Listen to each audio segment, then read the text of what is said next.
हमारी संस्कृति ये कहती है कि सबका कल्याण हो, विश्व का कल्याण।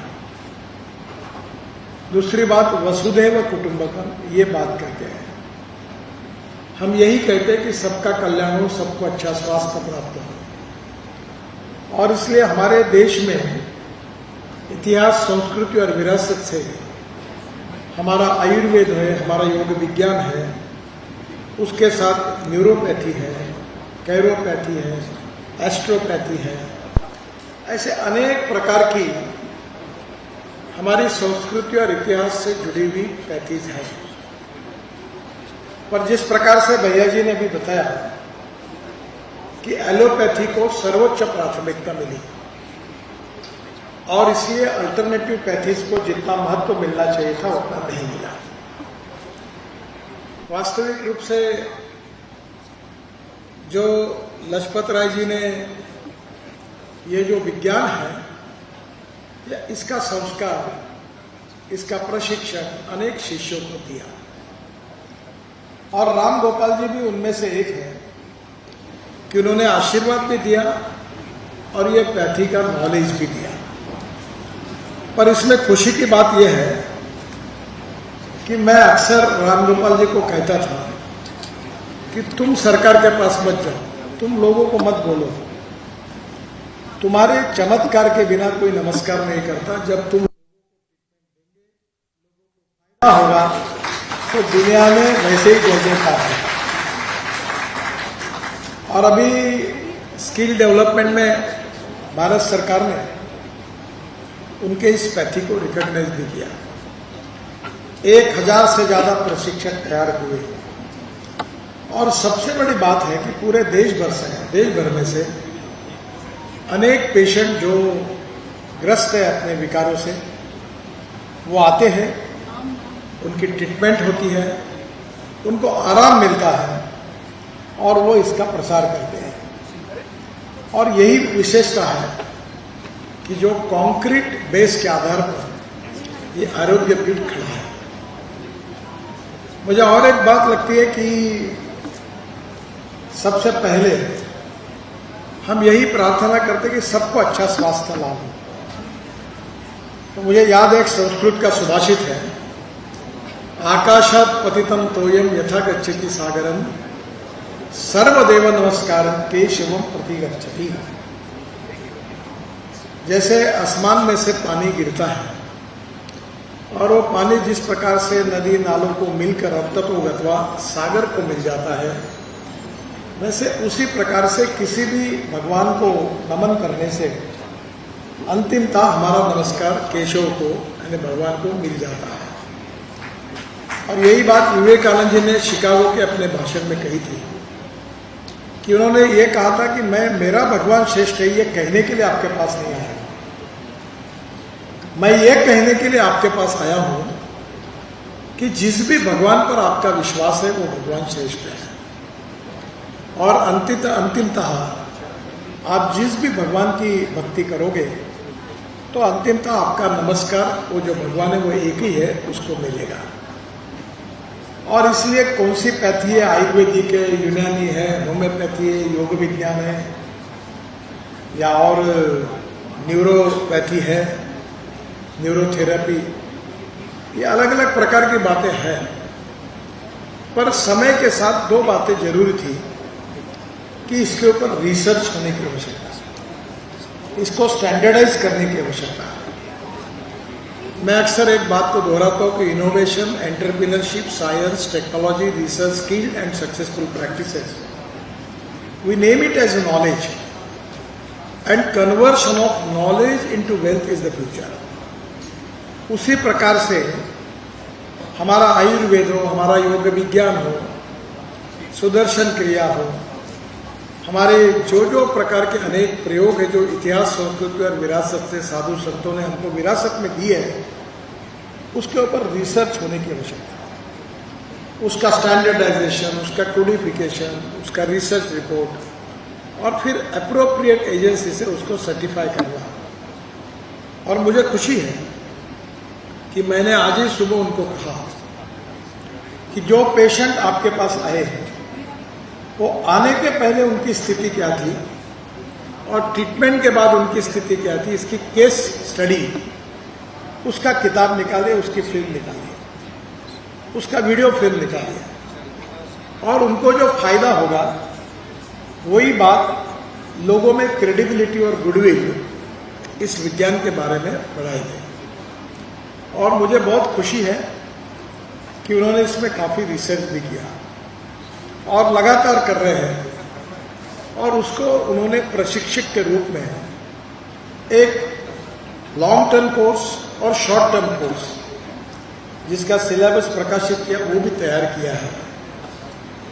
अब इस भाषा में तो हम नहीं कह सकते, पर आज 1000 से ज़्यादा प्रशिक्षक उन्होंने ट्रेन किए हैं, और जहाँ जहाँ ये प्रशिक्षक हैं वो ट्रीटमेंट देने का काम भी कर रहे हैं। उनको एक प्रकार से रोजगार भी मिला है और लोगों को समाधान भी मिला है, तो ये विन विन सिचुएशन है। और इसलिए इसको स्टैंडर्डाइज करना, कोडिफाई करना, गवर्नमेंट की जो पॉलिसी है उसके हिसाब से उसको सभी प्रकार से उस नॉर्म में फिट करना, ये भी उतना जरूरी है, क्योंकि चमत्कार के बिना कोई नमस्कार नहीं करता। नमस्कार उसी समय करता है जब चमत्कार होता है, पर चमत्कार को भी सरकारी भाषा में स्टैंडर्डाइज करना पड़ता है, और तभी लोग उसको रिकॉग्नाइज करते हैं, रिस्पेक्ट करते हैं। मुझे बहुत खुशी है कि प्रबोधन, प्रशिक्षण एंड रिसर्च एंड डेवलपमेंट, ये त्रिसूत्री जो है ये हमारे लिए बहुत आवश्यक है। पूरे विश्व में आज हमारी इतिहास, संस्कृति, विरासत, मूल्याधिष्ठित जीवन पद्धति, परिवार पद्धति, इसकी चर्चा है। पूरा विश्व हमारे तरफ आकर्षित हुआ है, और ऐसे समय हम विश्व जिस भाषा को समझता है उस भाषा में हमारी तत्व ज्ञान को, हमारी नॉलेज को, हमारी प्रैक्टिसेस को अगर हम कोडिफाई करते हैं तो हमें केवल भारत में नहीं विश्व में मान्यता मिलेगी, ये बात निश्चित है। और इसलिए इस जो कंसेप्ट उन्होंने दिया है कि वेलनेस न्यूरोथेरेपी, देखिए there is a difference between modernisation and westernisation. हम मॉडर्नाइजेशन के समर्थक हैं, हम वेस्टर्नाइजेशन के समर्थक नहीं हैं। आधुनिकीकरण जो होता है वो पीढ़ियां बदलती है, जो कल था वो आज नहीं, आज है वो कल नहीं, और इसलिए समय के साथ, बदलते हुए समय के साथ उस भाषा में उस पीढ़ी को समझाना ये बहुत ही आवश्यक होता है। और राम गोपाल जी ने जो ट्रेनिंग हैंडबुक निकाला है उसमें फोटो सहित अलग अलग डिसीजेस के ऊपर उन्होंने किस प्रकार के उपचार किए, किस पद्धति से किए, उसका फायदा कैसा हुआ है, इसका पूरा सर्वे सखिन संतु सर्वे संतु निरामया, इसी भाव में उन्होंने ये आरोग्य पीठ की इस किताब को तैयार किया है। मैं विशेष रूप से आप सबकी ओर से और मेरी तरफ से राम गोपाल जी को बहुत बहुत धन्यवाद देता हूं, उनका अभिनंदन करता हूं। उन्होंने प्रॉस्पेक्टस भी तैयार किया है, वेबसाइट भी तैयार की है, और उस पर जो पेशेंट है उनके अनुभव भी हैं, और आरोग्य पीठ को एक रिसर्च और ट्रेनिंग इंस्टीट्यूट के रूप में तैयार करने का उनका सपना भी है, उद्दिष्ट भी है। मुझे विश्वास है कि विशेष रूप से राम गोपाल जी को लजपत राय जी मेहरा जी, इनका आशीर्वाद उनके साथ है।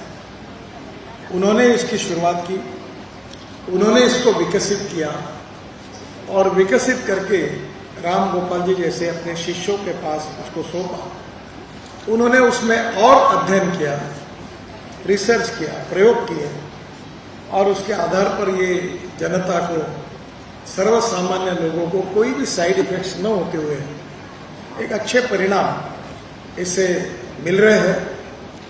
हमारे देश की ये विशेषता रही है कि हमारी पुरातन संस्कृति, इतिहास, विरासत रामायण महाभारत काल से हमारी ऐसी अनेक विद्याएं हैं कि जो हमको विशेष रूप से आधुनिक परिप्रेक्ष्य में रखने की आवश्यकता है।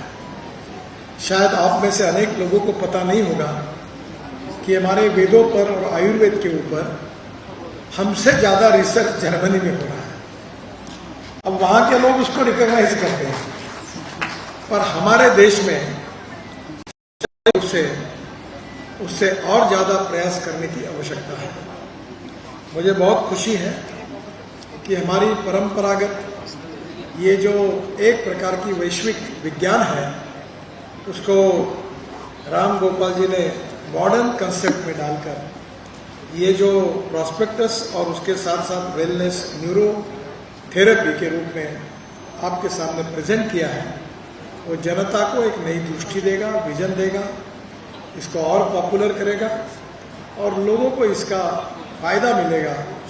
और जो बात हमारी संस्कृति में कही जाती है कि सर्वे पे सुखिनः सन्तु सर्वे सन्तु निरामयाः, सबका सुखी समाधानी जीवन बने, निरोगी जीवन प्राप्त हो, सबको स्वास्थ्य अच्छा प्राप्त हो, यही भावना, यही प्रेरणा इसके पीछे है।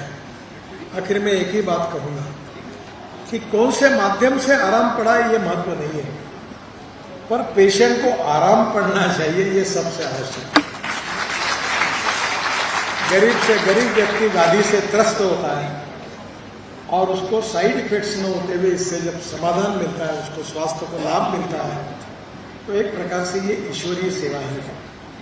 इस कार्य के लिए मैं हृदय से बहुत बहुत शुभकामनाएं देता हूं और इस किताब का और प्रॉस्पेक्टस का विमोचन हुआ ऐसा जाहिर करते हुए अपनी बात को समाप्त करता हूं। धन्यवाद।